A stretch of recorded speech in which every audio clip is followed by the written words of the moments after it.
अस्सलाम वालेकुम नाज़रीन, सियासत टीवी के प्राइम टाइम में आप सबका तहदीद से इस्तकबाल है। मैं हूँ फरजान अहमद। सबसे पहले पेश है प्राइम टाइम की हेडलाइंस।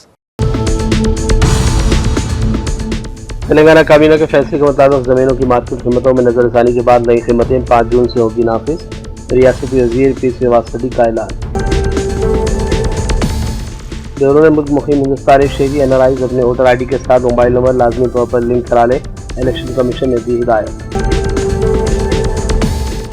साबिक़ रियासती वज़ीर KTR ने सिलसिला जेल में कैद BRS के साबिक़ MP बालका सुमन से की मुलाकात। सिंगारनी कांग्रेस के खिलाफ बयान देने पर 14 दिनों की अदालत तहवील में है बालका सुमन। 1 साल बाद मोदी वज़ीर-ए-आज़म के अहदे पर नहीं रहेंगे, महंगाई की सुनामी ने आम आदमी को परेशान कर दिया, कांग्रेस लीडर राहुल गांधी का बयान। कोयटी एयरपोर्ट पर ईरानी मिसाइल हमले से 1 हलाक 63 जख्मी। ट्रंप को जारी हफ्ते के अख्ताम तक तेहरान से मुआहदे की तवक्को। अमेरिका की सालिसी में इसराइल और लबनान जंगबंदी पर मुत्तफिक, दोनों ममालिक का बातचीत जारी रखने से भी हुआ इत्तेफाक। और अमेरिका से राब्ते मुनक़ते नहीं थे, दोनों ममालिक तबादला किए गए मतन का ले रहे हैं जायजा। ईरानी वज़ीर ख़ारजा अब्बास अराग़ची ने दिया बयान। हेडलाइंस आपने देखी और पेश है खबरों की तफसीलात। शुरुआत करेंगे तेलंगाना की खबरों से। रियासती वज़ीर रेवेन्यू पी श्रीनिवास रेड्डी ने ऐलान किया कि रियासती काबीना के फैसले के मुताबिक तेलंगाना में ज़मीनों की मार्केट कीमतों में नज़रसानी करते हुए नई कीमतें 5 जून से नाफिज की जा रही हैं। उन्होंने कहा कि चीफ मिनिस्टर रेवंत रेड्डी की हिदायत और माहिर इक़्तिसादियात अरविंद सुब्रमण्यम की रिपोर्ट की रोशनी में आला हुक्काम की तजावीज़ व सिफारिशात को पेश नज़र रखते हुए वसी पैमाने पर मुताला किया गया, जिसके बाद फैसला हो। उन्होंने कहा कि मुख्तलिफ इलाकों में ज़मीनों की मार्केट सूरत हाल, रजिस्ट्रेशन की तादाद, ओपन मार्केट कीमतों और सरकारी वैल्यूज़ के दरमियान मौजूदा फ़र्क का तफसीली जायज़ा लिया गया। इसके बाद साइंसी तरीक़ेकार से नई वैल्यूज़ मुकर्रर की गई। पी श्रीनिवास ने इल्ज़ाम लगाया कि साबिक़ BRS हुकूमत ने 2021-2022 के दौरान बग़ैर किसी जामे मश्क़ और साइंसी बुनियादों के सिर्फ 6 महीने में 2 मरतबा ज़मीन की कीमत बढ़ाई, जबकि रजिस्ट्रेशन चार्जेस भी 6% से बढ़ाकर 7.5% कर दिए गए थे। इलेक्शन कमीशन ने तेलंगाना समेत बैरून मुल्क मुहिम भारतीय शहरी NRIs को हिदायत दी कि वो अपनी वोटर ID के साथ मोबाइल नंबर लाजमी तौर पर लिंक करा लें। कमीशन के मुताबिक मोबाइल नंबर लिंक न होने की सूरत में ऑनलाइन तफसीलात जमा कराना मुमकिन नहीं रहेगा और वोटर फहरिस्त में नाम बरकरार रखने में मुश्किलात हो सकती हैं।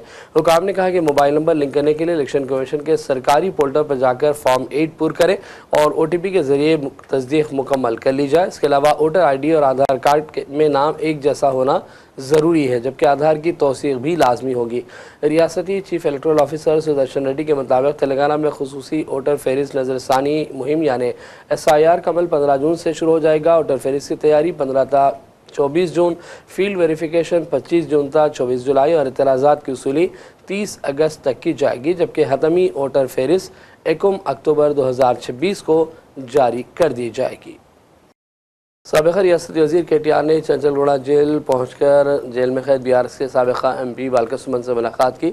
सिंगारनी कांग्रेस के खिलाफ बयान देने पर हफ्ते के दिन हैदराबाद पुलिस ने बालका सुमन को हिरासत में लिया था और अदालत में पेशी के बाद उन्हें 14 दिनों की अदालती तहवील के तहत चंचलगौड़ा जेल में रखा गया है। KTR के हमरा दीगर BRS क़ायदीन और जेल के बाहर भी बड़ी तादाद में BRS के कारकुन जमा हो गए थे। KTR ने मीडिया से बातचीत के दौरान कांग्रेस की रियासती हुकूमत पर शदीद तनकीद की और कहा कि बालका सुमन से सियासी दुश्मनी की खातिर उन्हें जेल भेज दिया गया है।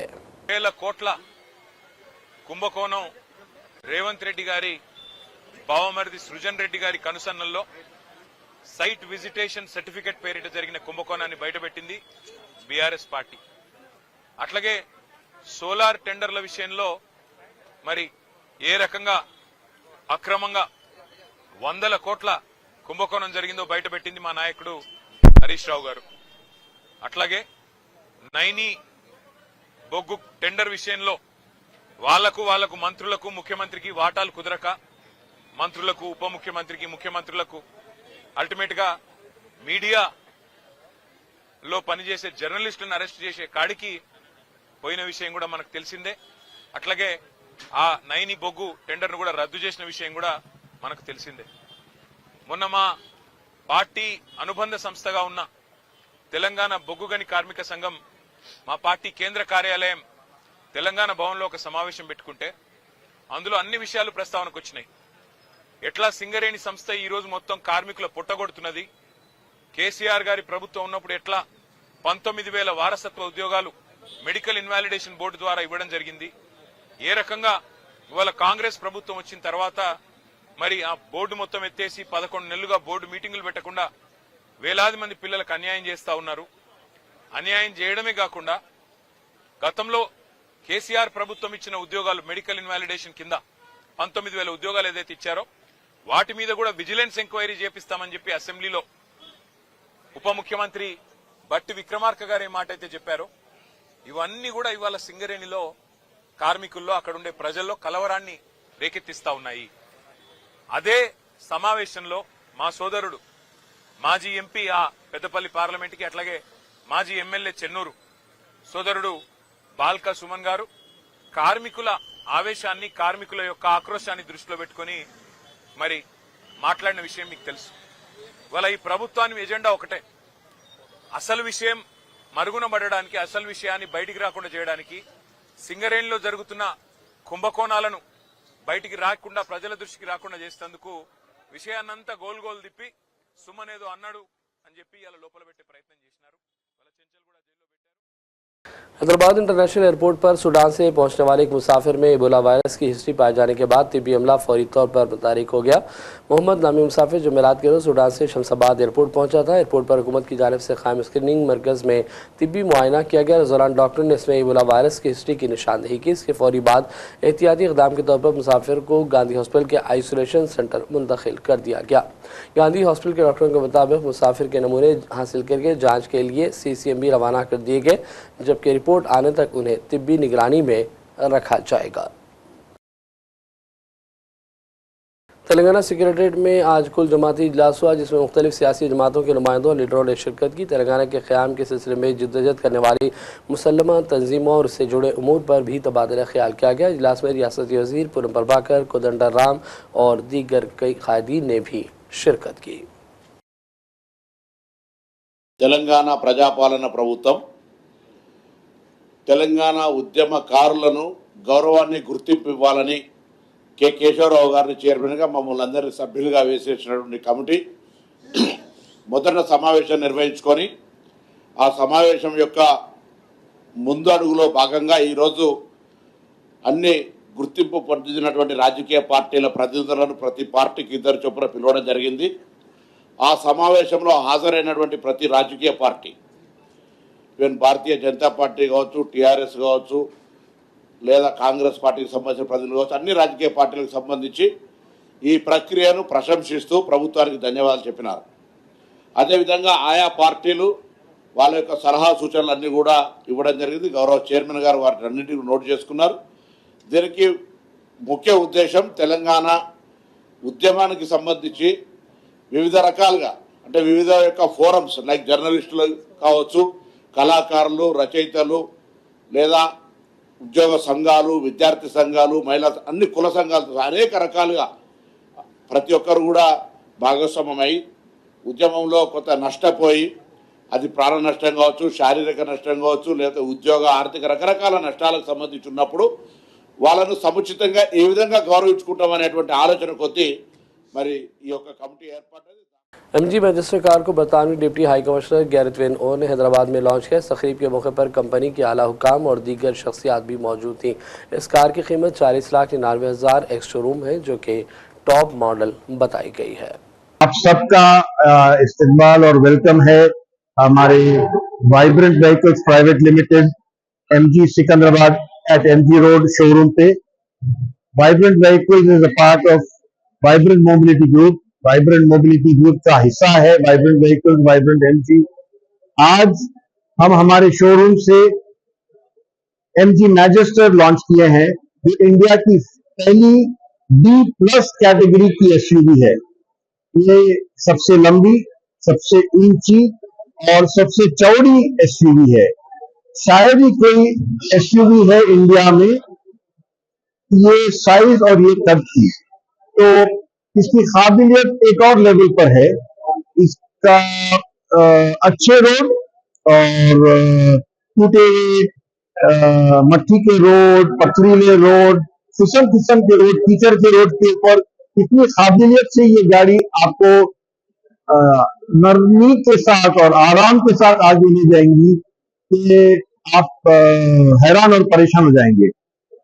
खुशी के साथ ये गाड़ी की काबिलियत क्या है। और इसका इंटीरियर बहुत खूबसूरत है और बहुत कंफर्टेबल है, बहुत अच्छे नए एक्सेंट्स है, लेदर सीट्स, डैशबोर्ड वगैरह जो है बहुत ही खूबसूरत है। इसके 3 ड्राइव मोड है, जो सैंड मोड है, स्नो मोड है और पथरीला मोड के ऊपर ऑटोमेटिकली सिलेक्ट करती है इलेक्ट्रॉनिक्स के बेनिफिट के साथ। On the roads of Hyderabad. And I'm really grateful to Morris Garages for inviting me here today for this launch. And I think we're going to hand over the keys to your first customer. Yes. Which is a very, very exciting moment. And where is the drugs smuggling को नाकाम बनाने के लिए तमाम तर इकदाम जारी हैं। रियासत तेलंगाना में ईगल फोर्स कस्टम्स और दीगर हुकाम के साथ कार्रवाइयाँ करते हुए मुजरिमीन को पकड़ने का काम अंजाम दे रही है। IPS संदीप शंड्रिया ने इस सिलसिले में मीडिया को तफसीली बयान भी दिया। हैदराबाद का ओजी गांजा का जो भी ऐसा लोग लेके आ रहे थे ना बाहर से, थाईलैंड से, तो अभी तक तो सिर्फ कोरियर्स को पकड़ रहे थे, बट अभी eagle force has cooperated with DRI and customs, तो उसके पीछे जो किंग पिन है, जो सरगना है।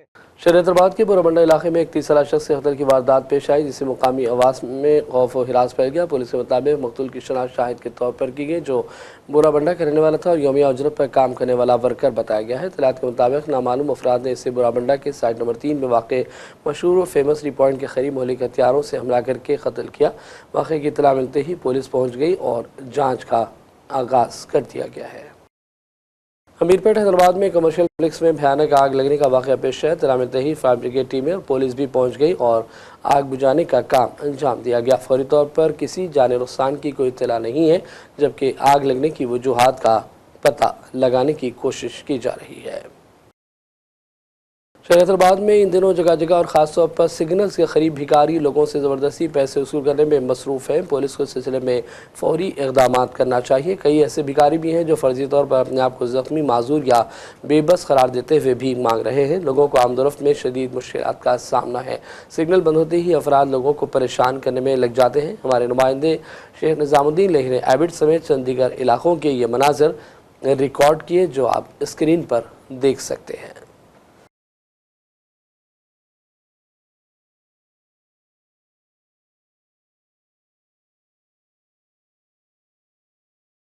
और बात करेंगे मौसम के हवाले से। शदीद गर्मी से परेशान अवाम के लिए राहत की खबर आई है। जुनूब मगरबी मानसून रियासत केरला और तमिलनाडु में दाखिल हो गया, जिसके नतीजे में साहरी इलाकों में मूसलाधार बारिश हुई।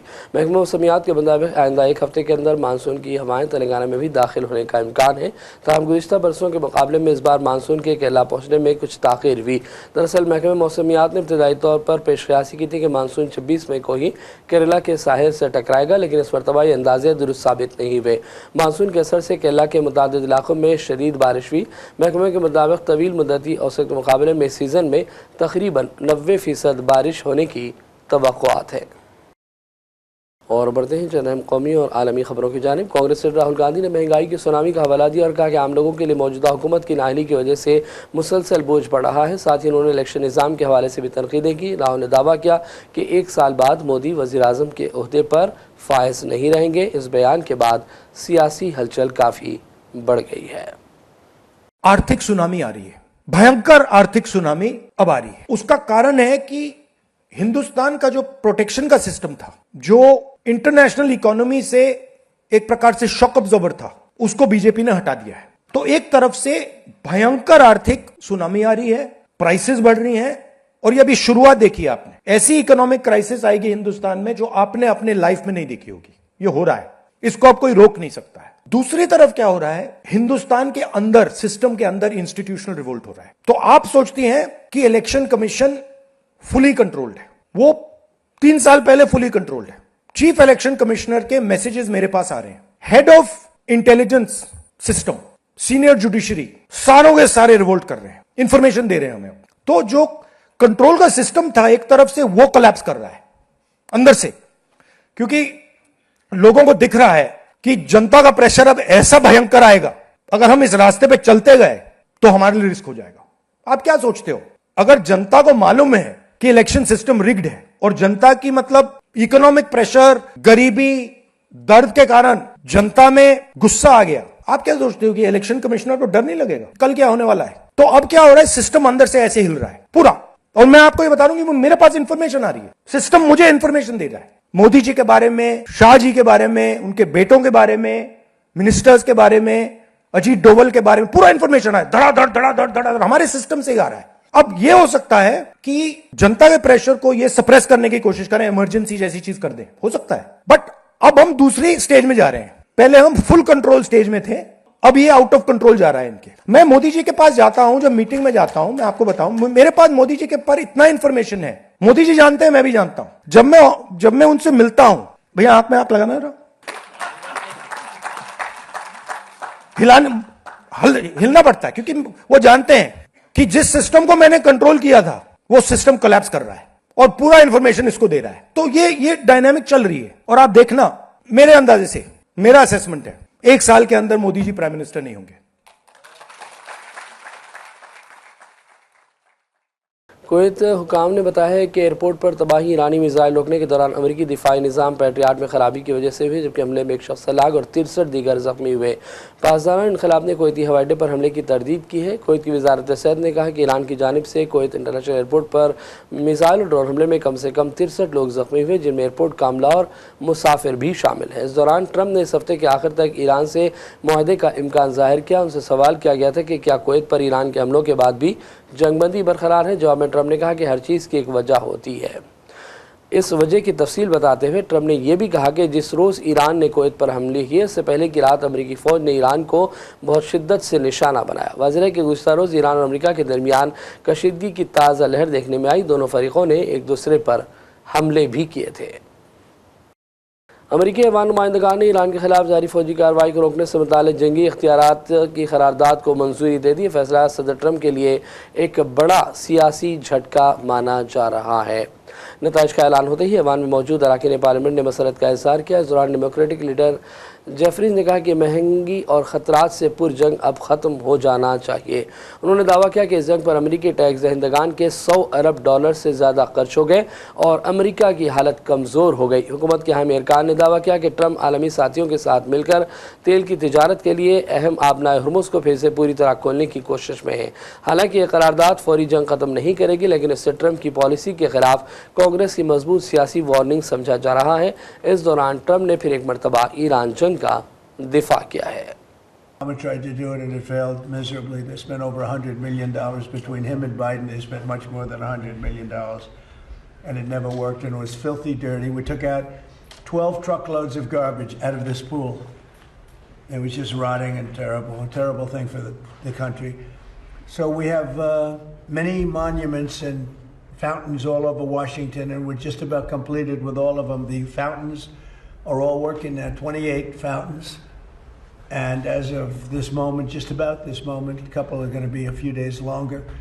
And we went on a real kick. Some of the most beautiful fountains in the world, but they haven't worked in 30, 40 years, most of them. As you know, you saw the one in front of the station. Union Station was horrible, and now it's beautiful. It was all covered in graffiti. But this would be the big one, because this is, again, could you get me that picture of the how it compares in size to the biggest buildings anywhere in the world? It's sort of amazing. So we're very proud of that. We're proud of a lot of things we've done, but this is something. So Washington now, as you know, a very safe city. It's considered a very safe city. It was a very unsafe city 14 months ago. Now it's a very safe city, so we're very proud of that. But it's also become a beautiful city. The encampments, the homeless are no longer sitting in the middle of the park. The level of beauty of the city is incredible. We regrassed many of the areas. We're really doing a job at Lafayette Park, which is really the entrance to the White House. And that's going to be completed very shortly. It'll be incredible, as it was originally envisioned. Most of it we're doing as originally envisioned. And if you walk across the street to Lafayette Park, you'll see something that's incredible. It's going to be, we'll have it open before July 4th. This, we wanted to get it open before July 4th. On the reflecting pond, or the reflecting pool as some people call it, very important to us was the longevity, having it so that it's not closed every day. And all these are, I just had this done. I'm getting a first glimpse, but that's your size compared. So those are compared to. Those are among the tallest buildings in the world. America की सालिसी में Israel और लबनान जंगबंदी पर मुत्तफिक हो गए। अमेरिकी सालिसी में Washington में हुए चौथे सह-फरीक मुज़ाकरात के बाद मुश्तरका एलामिया जारी हुआ। अमेरिकी महकमे ख़ारजा के मुताबिक इसराइल और लबनान ने जंगबंदी पर इत्तफ़ाक़ किया। दोनों मालिक का बातचीत जारी रखने से भी इत्तफ़ाक़ हुआ है। इसराइल और लबनान 22 जून को दोबारा मुज़ाकरात करेंगे। इत्तलात के मुताबिक हिज़्बुल्लाह को हमले रोकना और जनूबी लितानी सेक्टर खाली करना होगा। पॉलिट रूल जोन्स बनाए जाएंगे जिन पर लेबनानी फ़ौज का कंट्रोल होगा। गैर रियासती अनासर दाखिल नहीं हो सकते। इसराइल और लबनान ने अज़म किया कि एक दूसरे के खिलाफ जारहाना अज़ाइम नहीं करेंगे। इसराइल और लबनान जामे मुआहदे के लिए इक़दामात में ताउन करेंगे। जंगबंदी का मकसद खित्ते में कशीदगी कम करना है। याद रहे कि ट्रंप ने ऐलान किया था कि उनकी इसराइली वज़ीर-ए-आज़म नेतन्याहू से एक इंतहाई मुफीद टेलीफोनिक बातचीत हुई और लबनान में जंगबंदी पर इत्तफ़ाक़ का भी उन्होंने दावा किया था। और इस दौरान ईरानी वज़ीर ख़ारिजा अब्बास अराग़ची ने कहा कि अमेरिका से राब्ते मुनक़ते नहीं हुए। दोनों मालिक तबादला किए गए मतन का जायज़ा ले रहे हैं।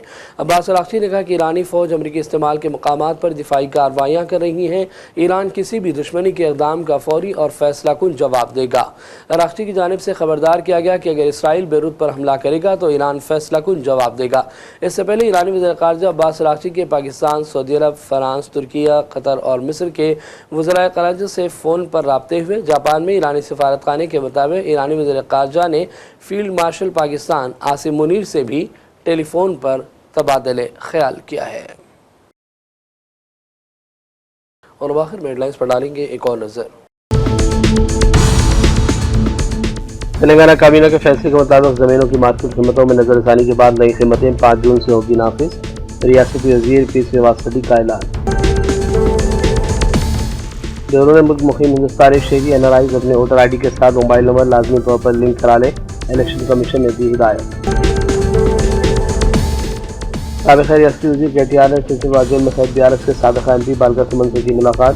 11वीं कांग्रेस के खिलाफ बयान पर 14 दिनों की अदालत तहवील में है बालिका सुमन। 1 साल बाद मोदी वज़ीर-ए-आज़म के अहदे पर नहीं रहेंगे। महंगाई की सुनामी ने आम आदमी को परेशान कर दिया। कांग्रेस लीडर राहुल गांधी का बयान। कोयती एयरपोर्ट पर ईरानी मिसाइल हमले से 1 हलाक 63 जख्मी। ट्रंप को जारी हफ्ते के अख्तिताम तक तेहरान से मुआहदे की तवक्को। अमेरिका की सालिसी में इसराइल और लबनान जंगबंदी पर मुत्तफिक। दोनों मालिक का बातचीत जारी रखने से भी हुआ इत्तेफाक। और अमेरिका से राब्ते मुनक़ते नहीं हुए। दोनों मालिक तबादला किए गए मतन का ले रहे हैं जायज़ा। ईरानी वज़ीर ख़ारिजा अब्बास अराग़ची ने दिया बयान। प्राइम टाइम का सिलसिला फ़िलहाल यही ख़त्म करते हैं। मोहम्मद फरजान अहमद को पूरी टीम के साथ इजाज़त दें।